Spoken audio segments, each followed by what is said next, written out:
nina bakaphunga nomageba nina benkashana kaMenzi eyaphuza umlaza ngameva. Nixole bakwethu nokuthi ngithi ngisale episode wethu sengisale sengiwushaya nje kanje ngenxa yokuthi umuntu ubanjwe izimo zamatoho. Ngemuva nje ngokubona nansi yona izulu eyaziwa ngokuthi songoye. Ngisebenzela ngakhona. So guys bengithanda nje ukuthi ngaphambi kokuba siye ku-episode 3, u-episode 3 wethu uvele sesiwushuthile sesinawo. Episode 3 wethu kuzobe sinencokola sincokola namalokuzana nama-artist asanda kuqala ukuvelela kwi-TV. Bese ukuthi episode elandelayo episode 4 sizobe sino-casting director ezosihlahlela indlela yokuqashwa ukuthi bacasta kanjani. Bese kuzothi episode 5 sesiqhubeka nama-artist lawa amakhulu. Sesiyaqala siyaxuba. Njengamanje ke guys into ebengifuna nje ukunikhanisela kuyona yileyo ukuthi lama productions lawa amakhulu eniwabonayo esedlala ko TV niqale nithi nina hawu labantu baqashwe nini bla bla bla bla. Yabo into yokuqala ama productions ayenzayo afike athumele ama prominent casting agencies awathumele ilokuzana ama briefs for ama closed auditions lapho basuke becasta khona ama leads. Kucast enziwa ama auditions kwenziwa ama callbacks but mase beqedile mase beyikhiphele emphakathini seyizoba yi-open call. Sesiyahamba siyakophushana ku line siyakokwenzana lapha vela ama-artist aseqashiwe abawafunayo.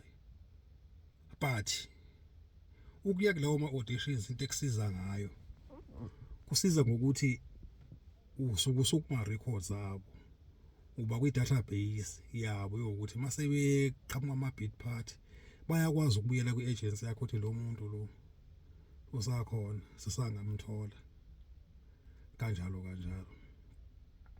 And kuyenzeka uyenze audition uye nakuma callbacks uzube nanethemba bakuthande futhi na uzuyibonela ukuthi hayi ngiyathandwa la. I-channel bese ivele ithi cho anisilandeleni Wiseman Mncube. Yayizwa leyo nto. Ithi anisilandeleni ubani ngani ngoba i-channel nayo ngokwayo mayisuyizo commission nayo isuke i-investor kuwena. Into eyenza ukuthi i-channel ilokhuze ifune ukuthi ube nama actors lawa aziwayo nadumile ingoba bafuna umdlalo wabo ube popular uthandwe ube nabantu ube nesasasa ngisho njalo. Ngenxa yokuthi ama channels imali ayenza ngama advert. So the more ilokhuzana isoapy noma that particular series idlala kwi TV ibukwa kakhulu, it's where i-channel yenza kakhulu imali ngama advert. Ngalo ngoba ngesikhathi ilokhuzana inkampani zibona ukuthi okay lo mdlalo ubukwa kakhulu ithuba labo ke lokuthi badayise kakhulu ama product abo. So i-channel mesiyenza imali ke ngokwama advert. As a result kuye kuze kwenze ukuthi ukuthi siyancipha even nanesikhathi sokudlalwa kwaleyo project ngenxa yokuthi sekunama advert amaningi akhona asuke ekhokha izumbulu zemali. So i-channel yenza lapho imali. So wena njenge artist elisafufusa ungaphelelwa umoya, ungaphelelwa amandla, ungacabanga ukuthi hayi awenzi kahle, uwenza kahle ngesikhathi sakazi akafiki.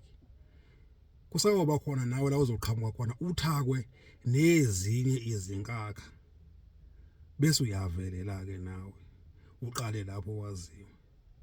Ungathi ke mase waziwa mase uyaqala uyabhampa qhubeka kube lo muntu oyiyena. I-advice yami leya ngani ngoba siyabona ukuthi i-most yama project TV yawasahlala kakhulu.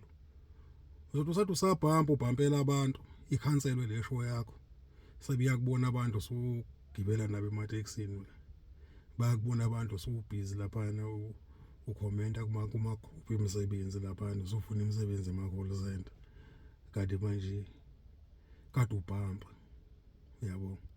So ilokho ebengifisa ukukusho bese kuzoba nawo ukuthi ke kukhona khona abanye abantu umuntu ayathi mayebona engathi nansi inhlanzana encane iyaqhamuka mase ecabanga ukuthi mhlambe ungcono yena noma bangcono kunama agent abo uzokuthiwa ubani hayi akasaphethwe iagent ethi useyimele sebefike bamhlohla lapha na kwi-production uzolamba munu izophela leyo project and amanye amalokhuzana ama agents azobe seyekwazi ukuthi hayi vele wena uthembekile vele yabo.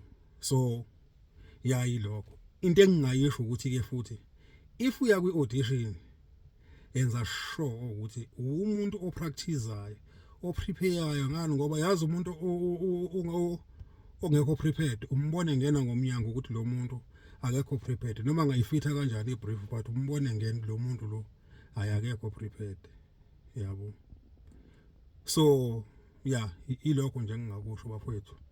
So as from next week every Monday siya upload ilokhuzana ama episode la sesidila khona ke manje nama actors nama casting directors even nama producer ngokunjalo.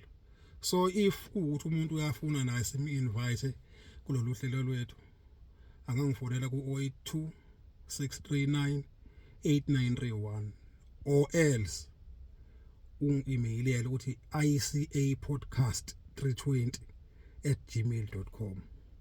So bese siyakumema ke lapho nawe uzoshare iexperience yakho. Bye bye.